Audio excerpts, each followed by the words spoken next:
এই দুনিয়ার পুরো জীবনটা এটা হচ্ছে লালসাময় একটা জীবন, লোভ, মরিচিকা, মায়াজাল। এই মায়াজালে আমরা আটকে আছি, ফলে মৃত্যুর কথা আমরা ভুলে গিয়েছি। পাগলের মতো ছুটছি, আরো টাকা লাগবে, আরো খ্যাতি লাগবে, আরো যশ লাগবে, আরো দাপট লাগবে। আমার এত টাকা দিয়ে কি হবে, এত সম্পদ দিয়ে কি হবে, এত ব্যস্ততা দিয়ে কি হবে তোমার? স্টপ, থামুন, অনেক হয়েছে। আম্মা থামুন, take a rest, take a breath and think about death. Think that you have to go back to your Lord.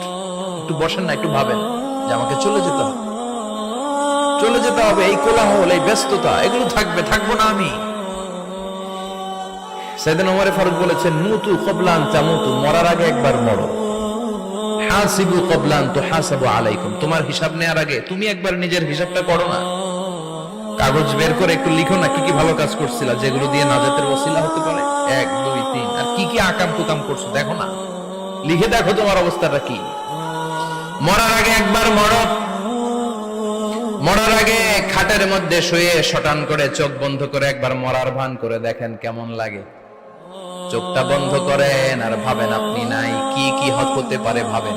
আপনার ছেলে মেয়েরা কান্না জুড়ে দিবে, আপনার প্রাণের স্ত্রী বিলাপ শুরু করে দিবে, বন্ধু বান্ধবের চিৎকার আর মাতম, স্থানীয় এলাকার মসজিদে ঘোষণা, অমুক এলাকার নিবাসী অমুক ভাই অমুকের ছেলে অমুক দুনিয়ায় নাই। সব আত্মীয়রা চলে আসবে, ফেসবুকে স্ট্যাটাস দেয়া হবে, সবাই সবাইকে জানাবে বিকাল 4টায় অমুক হাই স্কুল ময়দানে আপনার জানাজা। ছুটে আসবে, সবাই ছুটে আসবে আপনাকে শেষ বিদায় দিতে, গুড বাই জানানোর জন্য, আল ওয়াদা, বিদায় জানাতে আসবে সবাই। 4 তাকবীর দিয়ে আপনার জানাজা হবে, অশ্রুসিক্ত জানাজায় আপনার বিদায় হবে। কাঠের খাটিয়ার মধ্যে করে কাঁধে তুলে আপনার কবরে নেওয়া হবে।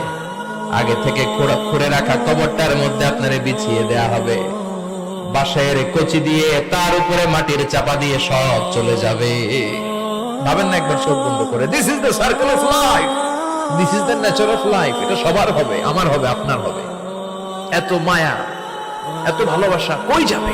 কেউ থাকবে না, সবাই আপনার অন্ধকার কবরে রেখে দিয়ে চলে আসবে। উপরে বাঁশের কঞ্চি, তার উপরে মাটির চাপা, অন্ধকার আর অন্ধকার।